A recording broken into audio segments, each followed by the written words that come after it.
E a gente, olha, o domingo ontem foi animadíssimo nas redações, telejornais dando plantões, as rádios dando plantões, enfim, todo mundo enlouquecido com a notícia, porque ela é uma notícia enlouquecedora, no sentido de que é uma grande manchete, um fato jornalístico de importância inquestionável. É nesse sentido que eu estou dizendo que foi uma loucura. Um juiz federal, Rogério Favretto, que estava de plantão no TRF4 de Porto Alegre, provocado que foi por 3 deputados petistas, advogados também, não sei se os 3, mas pelo menos um deles advogado, concedeu uma liminar determinando que Lula, o ex-presidente Lula, fosse solto em 1 hora. Não deu mais do que prazo, determinando a Polícia Federal do Paraná que no prazo de 1 hora após expedido habeas corpus, soltasse o ex-presidente Lula. A notícia caiu como uma bomba nas redações, claro, também no meio político, claro, também nos próprios tribunais. A razão simples desse escândalo, né, desse impacto, foi que um juiz de plantão, monocraticamente, tinha decidido revogar uma decisão colegiada do mesmo tribunal que integra. E isso produziu durante algum tempo um bafafá monumental, porque na sequência dessa ordem, o juiz original do caso, o juiz Sérgio Moro, não cumpriu a determinação do juiz Rogério Favretto, esse desembargador federal, recorreu ao presidente do TRF4 e este, por sua vez, derrubou a decisão do juiz solitário, do juiz que agiu monocraticamente. Entre uma canetada e outra, mantendo Lula na cadeia, deu-se um debate intensíssimo nas redes sociais, nas redações e tudo mais em torno desse assunto. E eu acho que ele tem menos a ver com Lula preso ou Lula solto, embora o filé do churrasco tenha sido esse, do que com uma questão de fundo, que bate lá no Supremo Tribunal Federal, que ontem nem precisou se pronunciar a respeito. O caso nasceu e morreu ainda na instância da Justiça Federal de Porto Alegre. Vou tentar chegar nesse raciocínio. O juiz Favretto, ele é um juiz que tem uma posição, além de uma biografia, né, muito ligada ao PT. Ele já se pronunciou em ações contrárias ali ao Sérgio Moro. Ele foi membro do PT, trabalhou no PT formalmente, na Casa Civil não sei de onde e tal, bababá. Isso o desqualifica por princípio? Eu diria que não. Acho que não. Claro que não. Por que não? Porque está cheio de juiz aí, inclusive no Supremo, carimbado na testa com um currículo que passa por partidos diversos, né? O Gilmar Mendes tem passagem pelo PSDB, se não como filiado, como membro de Procuradoria-Geral da República ou como Defensoria-Geral, sei lá, enfim, já esteve trabalhando para governos tucanos. O Dias Toffoli foi advogado do PT. E não há um questionamento tão categórico a decisões que tomam com este tipo de viés, de que ele é membro daquele partido ou daquele outro. Portanto, eu quero excluir esse caráter partidário na figura do desembargador Favretto para entender a decisão dele de ontem. Mas não quero excluir esse caráter partidário, oportunista, manipulado por parte de quem tomou a iniciativa de procurá-lo no plantão, depois das 7 da noite no TRF4. Esses advogados, que são parlamentares do PT, fizeram uma ação evidentemente combinada, se não com Favretto, mas sim com a lei das probabilidades. Esperaram que o tribunal fechasse as portas, recorreram ao juiz de plantão num horário em que ele estava sozinho e monocraticamente responsável pelas decisões do tribunal, e sabendo que o juiz tem esta visão dos fatos, chamemos não partidária, mas bem adequada ao PT no caso, eu estou excluindo o partidário só para ser isonômico, hein? Não estou dizendo que ele não haja partidariamente, não, estou só querendo excluir isso do argumento.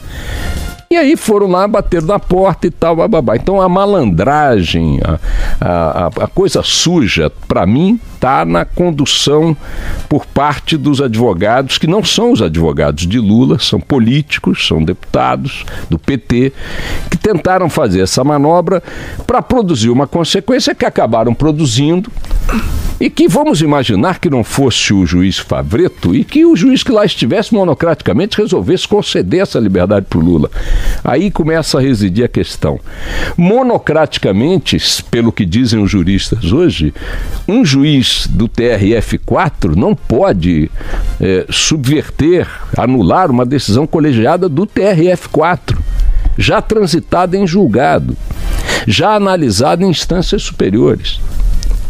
Então foi ali uma decisão por si só, independentemente do carimbo partidário do juiz Favretto, independentemente do oportunismo quase cafajeste dos deputados do PT, que fizeram isso apenas para obter aquilo, desta forma, sabendo da fragilidade da coisa, sabendo que ela seria cassada meia hora depois, como acabou sendo.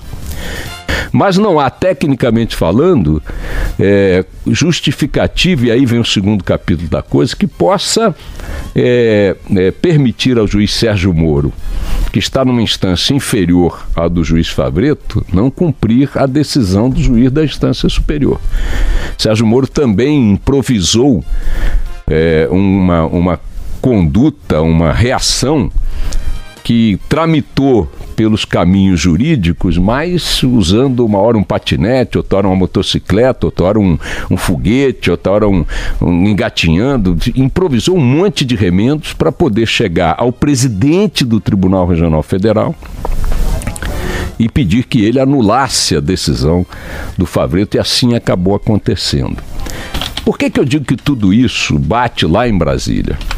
Por que a gente está diante de uma situação jurídica que diz respeito ao Lula e que tem essa retumbância porque ele é ex-presidente da República, porque ele é a figura política de maior polêmica do país, ele esteve no poder por 8 anos diretamente, mais 4 com a Dilma, poste que ele elegeu e reelegeu, portanto foi para 12 anos, depois quase 13 anos, veio o impeachment, etc. e tal, porque ele está na liderança das pesquisas, porque ele é pré-candidato do PT à presidência da República. É evidente que qualquer político em qualquer país do mundo com esses elementos se tornaria a figura central da discussão política. A sucessão presidencial, e faltam menos de 3 meses para a eleição, ela está numa incógnita muito grande, porque o personagem Lula, com sua representatividade política e eleitoral, é uma incógnita nesse cenário. Não se sabe ali o que faz, o que não faz, para onde vai, o que vai, quem é que vai escolher para sucedê-lo na hipótese de não concorrer, e se fica, se não fica. O cenário não se define. Apoia Ciro, não apoia Ciro, lança Haddad, não. Isso há 3 meses da eleição. Nesse quadro que está aí, volto ao fio da meada, o Supremo Tribunal Federal teria o dever de referenciar a discussão jurídica, de pacificar a discussão jurídica. Muita gente diz assim, mas o Supremo já pacificou a decisão sobre prisões em segunda instância, dizendo que elas são possíveis, né? Não é que ele torna obrigatório, mas são possíveis, e portanto esse assunto está pacificado. Não está, meus queridos, porque o Supremo tem hoje, como disse bem o professor Joaquim Falcão da Fundação Getúlio Vargas, citado ontem aqui pelo Eduardo Onegli, o Supremo está dividido hoje em 15 instâncias. 15 instâncias, a saber, uma para cada um de seus ministros, são 11. Outra para presidente do tribunal, que além de ser ministro ou ministra, atua com uma espécie de esfera própria em decisões de pauta e tudo mais, são 12.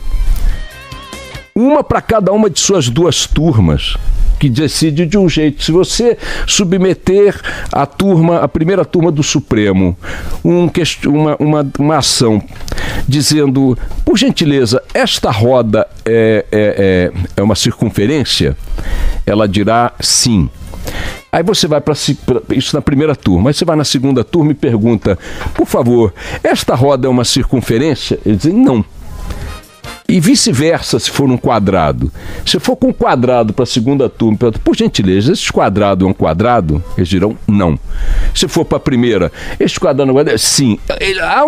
Então são mais 2 instâncias.